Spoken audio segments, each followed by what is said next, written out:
चलिए आपको मैं बता रहा हूँ दर्पण प्रतिबिंब का, जो नवोदय में नेत्रानाट में जो रीजनिंग आती है क्वेश्चन में, इसको ध्यान से देखिए। लिखा है दर्पण प्रतिबिंब मिरर इमेज। यहाँ पे देखिए नंबर लिखा है दर्पण के बाईं या दाईं तरफ होने पर प्रतिबिंब का गुण। दर्पण के दाईं या बाईं होने तरफ होने का प्रतिबिंब का गुण। यहाँ जैसे देखिए कहता है यदि वस्तु के दाईं या बाईं ओर दर्पण हो, वस्तु के दाईं या बाईं हो तो दर्पण प्रतिबिंब हमेशा वस्तु का ऊपर तथा निचला भाग स्थिर रहता है। जब भी वस्तु का लेफ्ट या राइट साइड दर्पण रहे तो ऊपर और नीचे का जो होता है प्रतिबिंब वे स्थिर रहता है। क्या रहता है? अस्थिर रहता है। दूसरा नंबर में लिखा है वस्तु दायां भाग दर्पण प्रतिबिंब की बाईं ओर तथा वस्तु का बायां भाग दर्पण प्रतिबिंब में दाईं ओर हो जाता है। कहने का मतलब है वस्तु का जो है दायां भाग दर्पण प्रतिबिंब में बाईं ओर तथा वस्तु का बायां भाग दर्पण के प्रतिबिंब की दाईं ओर हो जाता है। कहने का मतलब है दर्पण में जब देखेंगे तो ये वस्तु, जैसे मेरा शरीर का एक मेरा वस्तु है, शरीर मान लो, तो उसमें दर्पण में क्या राइट का लेफ्ट हो जाएगा, लेफ्ट का राइट हो जाएगा, इमेज उसमें बनेगा। ठीक है। तीसरा नंबर में कहता है वस्तु का प्रतिबिंब बीच से ही बदलता है। वस्तु का जो प्रतिबिंब है ये बीच से बदलता है, अर्थात बीच से दाईं और बाईं भाग प्रतिबिंब में बाईं ओर तथा बाईं ओर का भाग प्रतिबिंब में दाईं ओर दिखेगा।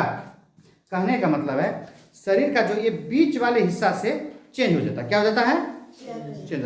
जब भी दर्पण में क्या होता है कि वस्तु का ये बीच से लेफ्ट लाइट में चेंज हो जाता है। ठीक है। कुछ यहाँ इमेज दिए, इसको ध्यान से देखिए। वस्तु है और दर्पण प्रतिबिंब में दिखाया गया है। जैसे ओ को लिखेंगे इस तरह लिखाएगा, ए लिखाएगा इस तरह, और बी लिखाएंगे तो बी का क्या है? राइट का लेफ्ट। इधर राइट में तो क्या हो गया? यहाँ तो लेफ्ट में हो गया। सी इधर राइट साइड तो यहाँ के लेफ्ट हो गया। 7 ऐसे है तो 7 ऐसे होगा। सिर्फ राइट और लेफ्ट ये ऐसे है, यहाँ ऐसे हो गया। ठीक है, चेंज हो जाएगा। और ऐसे देखिए तीर यहाँ है दर्पण में तीर ऐसे हो जाएगा। तीर ऐसे है, इधर से है, दर्पण में क्या हो जाएगा? प्रतिबिंब में उधर से बनेगा। यहाँ देखिए एक नीचे एक ऊपर है, और यहाँ जब क्या होगा?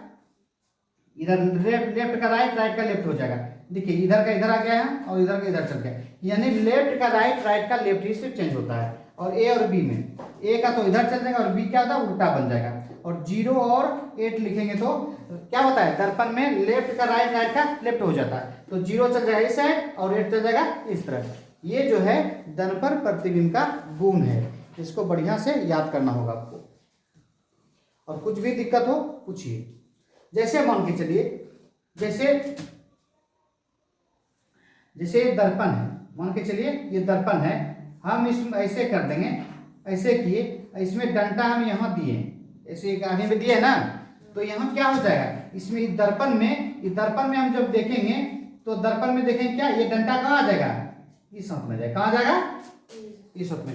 राइट में लेफ्ट में था, राइट तो राइट का लेफ्ट हो जाएगा। समझ गया ना? चेंज हो जाता है। समझ गया ना?